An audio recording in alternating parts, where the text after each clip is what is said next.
The stagecoach rumbled to a halt in a cloud of dust outside the Marysville station, the spring of 1875 bringing unusual warmth to the Montana Territory. Preston Tucker stood with his hat in his hands, nervously shifting his weight from one boot to the other as passengers began to disembark. His advertisement for a bride had been answered 3 months prior, and today was the day she would arrive from Boston to help tame his lonely existence on the Tucker homestead. The letter had been proper and polite, signed by a Miss Olivia Fairchild, who had agreed to his terms and promised to be a hard-working wife. What Preston hadn't expected, however, was the sight that greeted him as a slender woman with auburn hair stepped down from the coach. A small child no more than 2 years old balanced on her hip. Preston's mouth went dry. He'd saved for years to afford a mail-order bride, working his fingers to the bone to build a life good enough to share.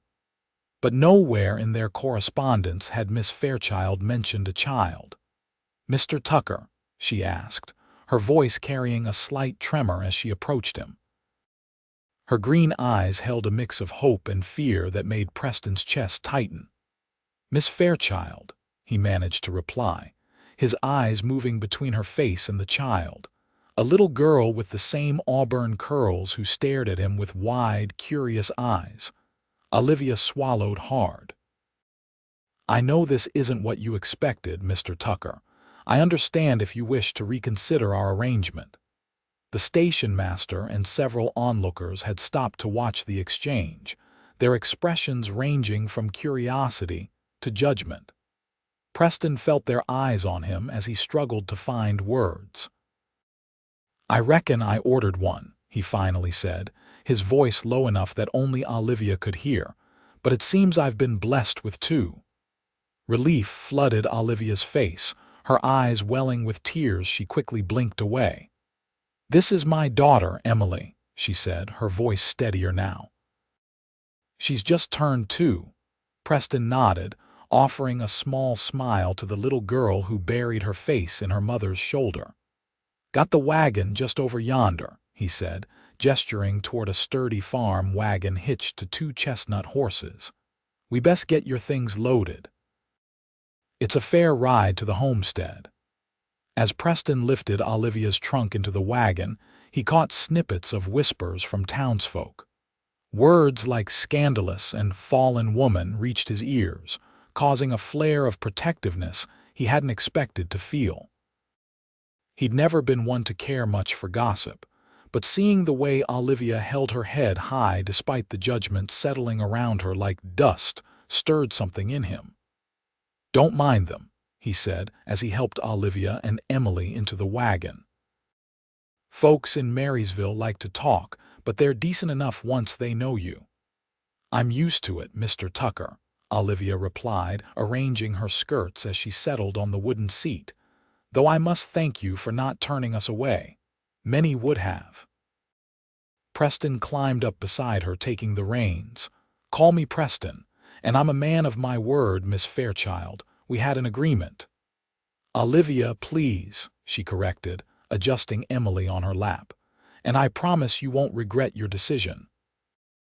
I'm a hard worker, and I'll make a good home for you, as I promised in my letters." As the wagon pulled away from town, Preston couldn't help but wonder what circumstances had led a clearly educated, well-spoken young woman like Olivia Fairchild to become a mail-order bride with a child in tow. Whatever her past held, he reminded himself that everyone deserved a fresh start in the Montana Territory, himself included. The journey to the Tucker homestead took nearly 3 hours, giving Preston time to observe his unexpected family. Emily had fallen asleep against her mother's chest, her tiny fingers curled around a small wooden horse that Preston recognized as a toy he'd carved and sent along with one of his letters. "She loves that horse," Olivia said, following his gaze. "She wouldn't let it go, even on the train." Pride swelled in Preston's chest, though he tried not to show it. "Got plenty of real ones at the ranch. 10 head of cattle, too. It's not the biggest spread in the territory, but it's growing. Olivia looked out at the vast landscape rolling around them, tall grass swaying in the breeze, mountains rising blue and distant in the west. It's beautiful here, different from Boston in every way. Winters are harsh, Preston warned. Summer can be too in its own way. But spring and fall make up for it. As they crested a hill, Preston's homestead came into view, a modest but solid 2-room cabin with a newly added lean-to, a small barn, a corral for the horses, and a chicken coop. Smoke curled from the stone chimney, and a small garden plot sat ready for planting. "That's Mrs. Hollister," Preston explained, nodding toward an older woman emerging from the cabin. "Widow from town who helps out sometimes. Asked her to come by today to get things ready." Olivia straightened her back, brushing dust from her travel dress. "It looks wonderful, Preston, truly." Mrs. Hollister, a stout woman with silver hair pulled tight into a bun, shaded her eyes as the wagon approached. Her expression remained carefully neutral when Preston introduced Olivia and Emily, though her raised eyebrows spoke volumes. "Got the place cleaned up nice," Mrs. Hollister said, and left a stew on the stove. "Baked bread this morning, too." "Much appreciated, Mrs. Hollister," Preston replied, handing her a few coins. "I can take you back to town tomorrow when I go for supplies." After the older woman departed, promising to return the next day to help Olivia get settled, Preston showed his new bride around the homestead. Emily had awakened and now toddled alongside them, her earlier shyness beginning to fade as she explored the unfamiliar surroundings. The cabin was simple but clean, with a main room that served as kitchen and living area, and a bedroom with a sturdy bed frame Preston had built himself. The lean-to addition, he explained, would serve as Emily's room once he finished it properly. "It's not much," he said, suddenly aware of how small and rough his home must seem to a woman from Boston. "It's more than enough," Olivia assured him. "You've built something real here, Preston. Something that can grow." As evening approached, they sat down to Mrs. Hollister's stew, the awkwardness between them still present but softening around the edges. Emily, exhausted from the journey, fell asleep quickly in a makeshift bed Preston arranged in the main room. "I'll sleep out here tonight," Preston said, nodding toward a bench near the fireplace. "Give you and Emily the bedroom to settle in." Olivia looked as if she might protest, but then nodded gratefully. "Thank you. It's been a long journey, and tomorrow I'd like to start earning my keep." "No rush on that," Preston replied. "Take a day or two to rest." Later, as Preston lay on the too short bench staring at the ceiling, he wondered what he'd gotten himself into. He'd wanted a wife, yes, someone to share the work and the loneliness, but he hadn't counted on a child, or on the strange mix of emotions stirring inside him. Olivia Fairchild was not what he'd expected. She was stronger than her delicate appearance suggested, and there was a determination in her eyes that spoke of someone who had faced hardship and survived. And little Emily, with her curious glances and tiny wooden horse. Preston turned over, punching his folded jacket that served as a pillow. Tomorrow would bring a new day, and with it, the beginning of whatever this unexpected family might become. The first week passed in a blur of adjustments. Preston rose before dawn each morning to tend the animals, returning to find Olivia already awake, cooking breakfast over the wood stove. Emily would toddle after him as he did his morning chores, fascinated by the chickens and the way he spoke softly to the horses. "She's never seen animals up close before," Olivia explained on the third day, watching as Preston patiently showed Emily how to offer an apple to his gentlest mare. "In Boston, we lived in a small apartment above a millinery shop where I worked." Preston nodded, careful not to press for more information than Olivia was ready to give. He'd learned she was 22 years old, 5 years his junior, and that she had skills with a needle that went far beyond basic mending. The intricate embroidery on Emily's little bonnet had been her work, she'd admitted with shy pride. On the 7th day, as they sat on the porch watching the sunset, Emily already asleep inside, Olivia finally spoke of her past. "I was engaged to a man named Richard Harrington," she said quietly, her hands folded in her lap. "The son of my father's business partner. It was arranged between our families, but I believed I loved him." Preston remained silent, giving her space to continue. "When I discovered I was with child, Richard was away on business. By the time he returned, I was showing. He denied the child was his, accused me of impropriety." Olivia's voice hardened slightly. "My parents believed him. I was disowned, sent away to have the baby in secret, expected to give her up for adoption." She looked at Preston directly now. "I couldn't do it. When I held Emily for the first time, I knew I would do anything to keep her, to give her a good life. So I found work, saved what I could, and when I saw your advertisement—" She trailed off, looking out at the darkening landscape.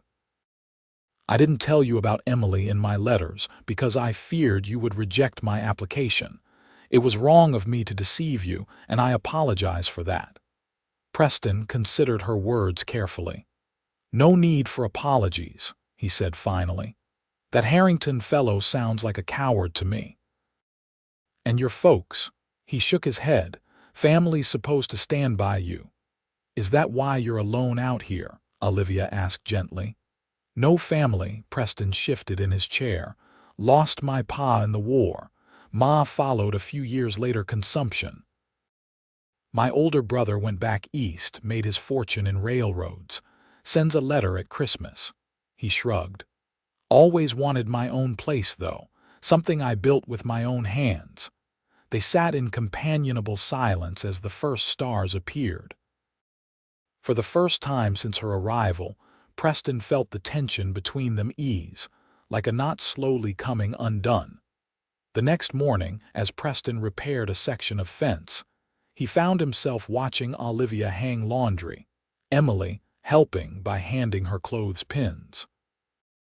The little girl's laughter carried across the yard, and Preston realized he was smiling, something that had become more common in the past week. Mrs. Hollister's weekly visit brought news from town, including word that the church social was approaching. "You should bring your new family," she told Preston, eyeing Olivia appraisingly. "Let folks meet them proper, stop all that gossiping." Preston looked to Olivia, who nodded hesitantly. "I think that would be nice," she said. "Emily and I have been curious about the town." The following Sunday, they dressed in their best clothes, Preston in a clean shirt and his one good jacket, Olivia in a simple blue dress she'd altered to fit her slender frame. Emily wore a white pinafore over a pink dress, her auburn curls tied back with a ribbon. As they drove into Marysville, Preston felt a strange pride at having them beside him. It struck him that, despite the unconventional beginning, they already looked like a family to outside eyes. The social was held on the grounds of the small white church at the edge of town.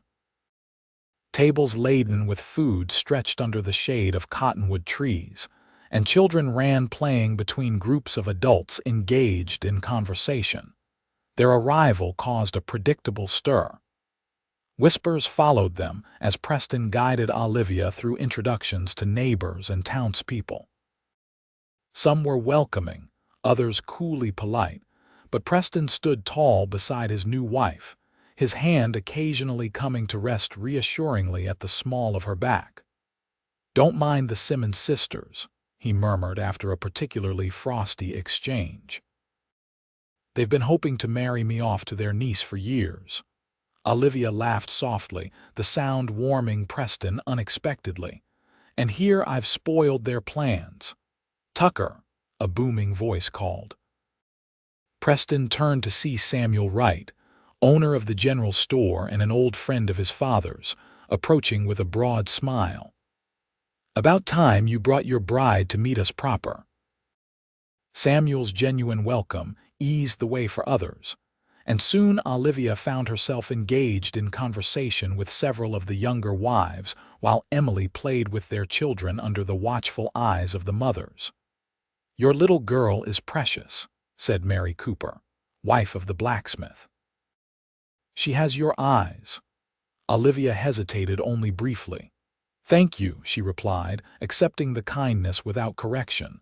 Later, as families began to depart, the minister's wife approached with a basket covered with a cloth. "Some preserves and a pie," she explained, handing it to Olivia. "Welcome to our community, Mrs. Tucker. We hope to see you at services next Sunday." The simple acceptance brought tears to Olivia's eyes that she quickly blinked away. "Thank you, we'll be there." On the ride home, Emily slept between them, exhausted from the excitement. Olivia gazed out at the landscape, the setting sun painting the hills gold and pink. "Thank you for today," she said softly, "for standing beside us." Preston kept his eyes on the road. "It's where I belong," he said simply.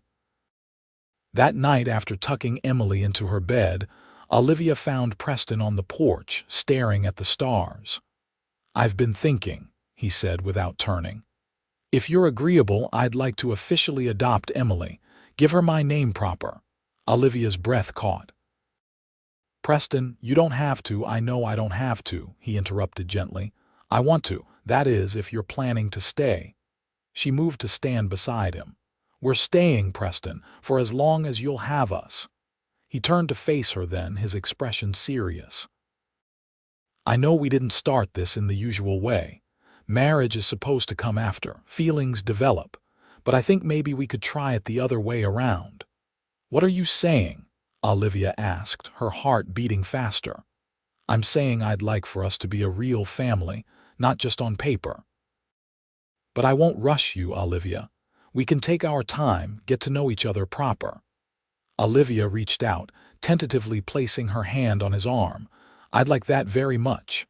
The next morning brought a change in their routine. Instead of sleeping on the bench that had been his bed for the past week, Preston began work on properly finishing the lean-to room for Emily, giving the child her own space and allowing him to return to the main bedroom, though he insisted on making a pallet on the floor, giving Olivia the bed. As spring blossomed into summer, so too did their relationship, growing through small, everyday moments. Preston teaching Olivia to ride the gentle mare he'd set aside for her.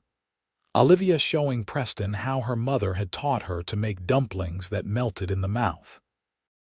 The three of them planting the garden together, Emily delighting in the feel of soil between her fingers on warm evenings. They would sit on the porch after Emily was asleep, talking about their days, their pasts, their hopes. Preston spoke of his dreams for the ranch, adding more cattle, perhaps growing wheat on the north field. Olivia shared stories of Boston, of the books she loved, of her talent for creating beautiful things with needle and thread. "I've been thinking," she said one evening in late June, "that I might offer sewing services to folks in town. Mrs. Wright mentioned they have to send away for any fine work." Preston nodded thoughtfully. "Could set up a corner in the general store, maybe. Samuel would be amenable, I think." "You wouldn't mind? If I worked, I mean." "Why would I mind you using your talents?" Preston asked, genuinely perplexed. "Seems a waste not to." Olivia smiled, relaxing. "Richard, my former fiancé, he believed a woman's place was solely in the home." The thought of his wife working would have mortified him. Preston snorted. "Out here, everyone works. Different kinds of work maybe, but all necessary." He glanced at her. "Besides, I've seen what you can do with a needle and thread. Be ashamed to keep that just for mending my socks." Their first kiss came unexpectedly. On a July morning when Preston returned from checking fence lines to find Olivia standing in the doorway. her hair loose around her shoulders, wearing one of his old shirts over her skirt as she scrubbed the cabin floors. Something about the sight of her cheeks flushed from exertion. Looking so at home in his space overwhelmed him. He'd crossed to her without thinking, taken her face gently between his calloused hands, and pressed his lips to hers. For one terrifying moment, she'd stiffened in surprise and Preston had begun to pull away, an apology forming. But then her arms were around his neck, pulling him closer, returning his kiss with a warmth that left them both breathless. "I've been wanting to do that for weeks," he admitted, resting his forehead against hers. "What took you so long, Mr. Tucker?" she asked, a smile playing at the corners of her mouth. Emily's third birthday in August became an opportunity for celebration. Preston built her a small wooden rocking horse, meticulously carved and painted. Olivia sewed her a new dress and made a special cake with precious sugar saved for the occasion. They invited a few families from town, the Coopers, the Wrights, and the minister's family, transforming their small homestead into a place of laughter and community. Watching Emily blow out her candles, surrounded by new friends, Preston felt a fullness in his chest that bordered on pain. This was what he'd been working toward all these years, though he hadn't known it not just a homestead, but a home. Later that night, after their guests had departed and Emily was asleep, clutching the mane of her new rocking horse, Preston and Olivia sat close together on the porch swing he'd built as a surprise for her birthday the month before. "Thank you for today," she said, leaning her head against his shoulder. "Emily has never had a proper birthday celebration before." "She deserves all the celebrations," Preston replied, his arm around Olivia's waist. "You both do." Olivia lifted her face to his. "Preston, there's something I've been meaning to tell you." The seriousness in her tone made him tense slightly. "What is it? When I came here, I was prepared to be a good wife to you, to work alongside you and make a home, but I never expected." She took a deep breath. "I never expected to fall in love with you." The words hung in the air between them, precious and fragile. Preston felt his heart hammering against his ribs. "Olivia," he began, his voice rough with emotion. "I've loved you since that day at the church social when you stood tall despite all those judgmental looks. Maybe even before that, when you stepped off that stagecoach holding Emily, looking so brave and terrified all at once." He took her hands in his. "I don't have fancy words like in those books you read, but I know what I feel. You and Emily, you're everything to me now." Olivia's eyes shimmered with tears as she leaned forward to kiss him, a kiss that held promises neither of them needed to speak aloud. That night, Preston didn't make his bed on the floor. Instead, husband and wife truly became one, their love expressed in tender touches and whispered words that had been building between them for months. Autumn brought change to the Montana landscape and to the Tucker household. The aspen trees turned gold against the evergreens, and the first frost silvered the grass. Preston worked from sunrise to sunset, bringing in hay for the winter, repairing the barn and stocking firewood. Olivia's sewing business had flourished, with orders coming in regularly from Marysville and even neighboring towns. Emily, growing more talkative by the day, had begun referring to Preston as Pa, a development that had first occurred spontaneously one morning at breakfast and had left the man blinking back unexpected tears. "Is that all right?" Olivia had asked later when they were alone. "I've never told her to call you that." "More than all right," Preston had assured her, his voice gruff with emotion. "Best thing I've ever been called." In late October, as the first snow dusted the distant mountains, Olivia confirmed what she had suspected for several weeks: she was expecting a child. Preston's joy had been immediate and overwhelming, lifting her off her feet in a careful embrace. "Are you happy?" he asked, searching her face.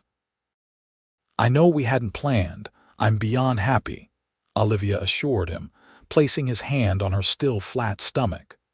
"Our family is growing, just like our home." The news that Olivia was with child spread quickly through Marysville, met with genuine congratulations from most. The Tucker family had become respected members of the community, with Preston serving on the town council and Olivia helping organize fundraising for a proper schoolhouse. As winter settled over the Montana territory, the Tucker homestead became a haven of warmth and love.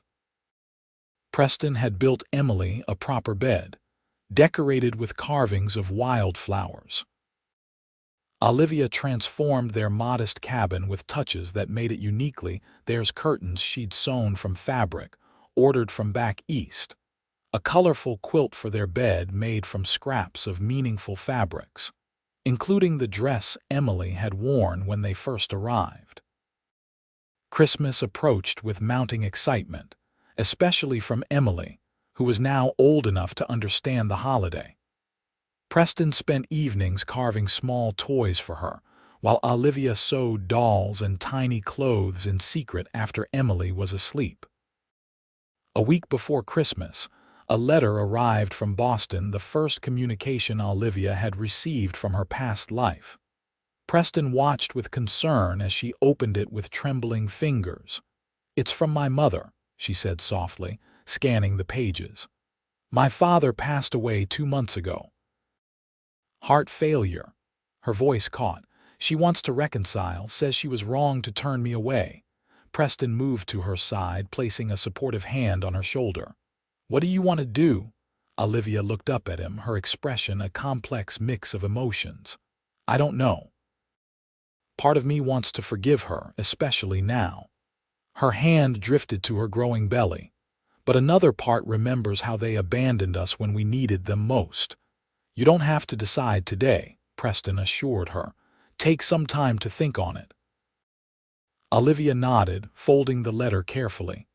"She included money," she said, showing him the bank draft.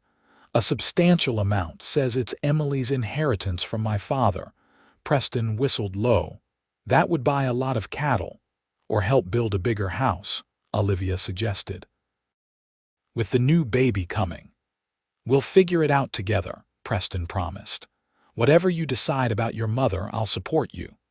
Christmas morning dawned clear and cold, the world outside their window transformed into a glittering wonderland of snow. Emily's delight at her presents, the carved animals from Preston, the dolls and new dress from Olivia, and treats from friends in town filled the cabin with joy. After breakfast, Preston disappeared outside, returning with one final gift, a small velvet box. "I've been saving for this since before you arrived," he explained, handing it to Olivia. "Ordered it special from Helena." Inside lay a simple gold band set with a small pearl. "I know we're already married," Preston said, suddenly looking uncertain, "but you never had a proper ring. Thought maybe we could have the minister say words over us again, now that we've chosen each other for real." Tears spilled down Olivia's cheeks as she nodded, too overcome to speak. Preston slipped the ring onto her finger, where it nestled perfectly against the plain band they'd purchased in town for their civil ceremony. "I love you, Olivia Tucker," he said, his voice steady and sure. "You and Emily are the best things that ever happened to me." "And we love you," she replied, drawing him close for a kiss that promised a lifetime of such moments to come. The remainder of winter passed in a peaceful rhythm of daily life. Preston expanded his business ventures, partnering with the Cooper family to purchase a small sawmill that would serve Marysville and the surrounding homesteads. Olivia's sewing business continued to thrive, and she began teaching several local women her techniques. Emily, now talking in full sentences and full of curiosity, became Preston's shadow whenever possible, helping with chores and soaking up knowledge about ranch life like a sponge. Her preference for trousers over dresses when doing barn chores amused Olivia and filled Preston with quiet pride at her practical nature. In late February, a telegram arrived from Boston. Olivia's mother was coming west. "She'll stay at the hotel in town," Olivia told Preston that night. "I'm not ready to have her here in our home, but I think it's important for Emily to meet her grandmother, and for her to see the life we've built." "Whatever you need," Preston assured her, though privately he worried about the disruption this visit might bring to their hard-won happiness. Margaret Fairchild arrived on the first day of March, a slim, elegant woman whose rigid posture couldn't quite hide her nervousness. Preston met her at the stagecoach, driving her to the small hotel where she would stay during her visit. "My daughter is fortunate to have found a man of character," she said stiffly as they rode, appraising the Montana landscape with wary eyes. "Your letters to her showed genuine concern for her welfare." Preston, surprised that Olivia had shared his letters with her mother, nodded acknowledgement. "Olivia and Emily are my whole world, Mrs. Fairchild. I hope you'll see that while you're here." The first meeting between mother and daughter was tense, filled with unspoken hurts and cautious hope. Emily, shy at first with this strange new grandmother, gradually warmed when presented with a beautiful porcelain doll from Boston. Over the next week, the relationship between Olivia and her mother slowly thawed. Margaret's initial shock at their modest living conditions gave way to grudging admiration for what they had built together. She watched with evident surprise as Preston deferred to Olivia's judgment on business matters, treating her as a true partner. "He's nothing like Richard," Margaret observed one afternoon as they sat on the porch, watching Preston and Emily check on a newborn calf. "I see that now." "No, he's not," Olivia agreed. "Preston really sees me, not as an ornament or a means to an alliance between families, but as myself." Margaret reached for her daughter's hand. "I was wrong, Olivia. We were wrong, your father and I. We were so concerned with appearances, with what people would say." Her voice faltered. "Can you ever forgive me?" Olivia looked at her mother, seeing for the first time the grief and regret etched in the older woman's face. "I'm trying to," she said honestly. "It will take time." By the end of Margaret's 2-week visit, a fragile bridge had been built. She would return to Boston, but with plans to visit again after the baby was born. The inheritance money would be placed in a trust for both Emily and the new child, with a portion set aside to expand the Tucker ranch. "You've made a good life here," Margaret told her daughter as they said goodbye at the stagecoach. "A life of substance and meaning. I'm proud of you, Olivia." The words so long yearned for brought tears to Olivia's eyes. "Thank you, Mother." Spring arrived in earnest, turning the prairie a vibrant green dotted with wildflowers. Olivia's belly grew round with new life, and Emily chattered constantly about her coming role as a big sister. Preston expanded the cabin, adding a proper bedroom for Emily and a small nursery for the baby. In early May, just as the first wild roses bloomed along the creek, Olivia went into labor. The midwife from town was summoned, and Preston paced anxiously outside the bedroom door. Emily held tight in his arms as they listened to the muffled sounds within. After hours that seemed to stretch into eternity, a lusty cry broke the tension. The midwife emerged, smiling broadly. "You have a son, Mr. Tucker, strong as an ox with a fine pair of lungs." Preston entered the bedroom with Emily to find Olivia propped against pillows, her face glowing despite her exhaustion, a small bundle cradled in her arms. "Come meet your son," she said softly. Preston approached reverently, Emily peering over his arm with wide eyes. The baby had a shock of dark hair, and when he opened his eyes briefly, they were the same deep blue as Preston's own. "He's perfect," Preston whispered, carefully taking the boy into his arms. "Hello, son." Emily reached out a tentative finger to touch her brother's tiny hand. "He's so small, Pa." "You were this small once," Preston told her, his heart so full it felt like it might burst. "What shall we name him, Olivia?" "I was thinking, James, after your father," Olivia suggested. "James William Tucker." Preston nodded, unable to speak past the lump in his throat. He sat carefully on the edge of the bed, creating a circle with Olivia and Emily around the newest member of their family. In that moment, Preston Tucker knew with absolute certainty that his life had found its purpose. From the loneliness that had driven him to place an advertisement for a mail-order bride, to this moment of perfect completeness, his journey had been unexpected but ultimately blessed beyond measure. The summer of 1876 brought prosperity to the Tucker Ranch. The sawmill partnership yielded better profits than expected, allowing Preston to hire help with the expanding herd of cattle. Olivia's sewing business continued to thrive, with orders now coming from as far away as Helena. Emily, nearly 4 now, started lessons with the minister's wife along with several other young children in town, riding to and from Marysville with Preston 3 days a week. Her quick mind and natural curiosity made her a favorite with her teacher. Baby James grew strong and healthy, his sunny disposition bringing joy to everyone around him. He had Preston's dark hair and thoughtful expression, but Olivia's green eyes and quick smile. In July, they celebrated their first anniversary with a small gathering of friends at their expanded homestead. The cabin now boasted a proper parlor and 3 bedrooms, with plans for further additions as their family and prosperity grew. Samuel Wright raised a toast at the celebration.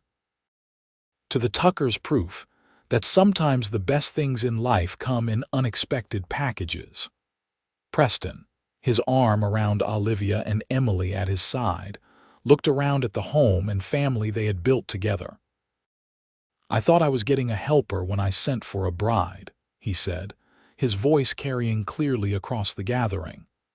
"Instead, I got the greatest blessing a man could ask for a family." Later that night, after their guests had departed and the children were asleep, Preston and Olivia stood together on their porch, looking out at the star-filled Montana sky. "Did I ever tell you," Preston said, drawing her close, "that when you stepped off that stagecoach with Emily, old Mrs. Peterson whispered to me, 'Looks like you ordered one but got blessed with 2. Olivia laughed softly. "And what did you think in that moment, Mr. Tucker?" Preston turned to face her, his expression serious despite his smile. "I thought I was the luckiest man in the Montana Territory. And every day since has proven me right." As the years passed, the Tucker family continued to grow and thrive. A second son, Robert, joined them in 1878, followed by twin daughters, Sarah and Hannah, in 1880. Emily, growing into a thoughtful young woman with her mother's auburn hair and her father's steady nature, became Preston's right hand in running the expanding ranch operations. Margaret Fairchild became a regular visitor, eventually purchasing a small house in Marysville where she stayed for months at a time.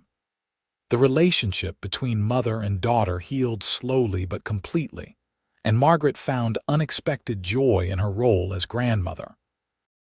The town of Marysville grew alongside the Tucker family, transforming from a dusty outpost to a thriving community with a proper school, several churches, and a bustling Main Street. Olivia and Preston remained at its heart, respected by all for their integrity, hard work, and unwavering devotion to each other and their children. In 1890, on their 15th wedding anniversary, Preston surprised Olivia with a proper wedding ring, a gold band set with small diamonds that caught the light like stars. "To replace the simple one we started with," he explained as he slipped it onto her finger. though nothing could replace these 15 years we've built together. Olivia, her beauty only enhanced by the passing years, looked from the ring to the man who had become the center of her world. "From the moment you said you'd ordered one but got blessed with two, I knew you were a man worth loving," she said. "Every day since has proven me right." Their life together wasn't always easy. Montana winters remained harsh. Crops sometimes failed, and each child brought unique challenges along with joys. But through it all, Preston and Olivia Tucker faced life as they had from the beginning, side by side, partners in all things, their love deepening with each passing season. The unlikely family that began with a mail-order bride and her daughter stepping off a stagecoach became a testament to the power of acceptance, second chances, and love that grows stronger through shared struggles and joys. Their story, told and retold throughout Marysville and beyond, reminded all who heard it that sometimes life's greatest blessings arrive in unexpected packages, and that the family we choose can become the greatest treasure of all. On a warm summer evening in 1895, Preston and Olivia sat together on the wide porch of the home they had built, watching their grandchildren play in the yard where Emily had once toddled with uncertain steps. Their eldest daughter was now married to the son of the town doctor, with 2 children of her own, while their other children were finding their own paths in a world that seemed to change more rapidly with each passing year. "Did you ever imagine this?" Olivia asked, her hand in Preston's, "when you sent away for a mail-order bride?" Preston looked at the empire they had built together, the sprawling ranch house that had grown from a modest cabin, the thriving businesses they owned in town, the children and grandchildren who carried their values forward. Most of all, he looked at the woman beside him, still beautiful at 42, her auburn hair now touched with silver at the temples, her green eyes still capable of taking his breath away. "No," he admitted with a smile that had only grown more tender with the years. "I ordered one bride, but I was blessed with so much more." As the sun set over the Montana landscape, painting the sky in shades of gold and pink, the Tucker family gathered together on the porch, a living testament to a love that had begun with an advertisement and a leap of faith, and had grown into a legacy that would endure for generations to come.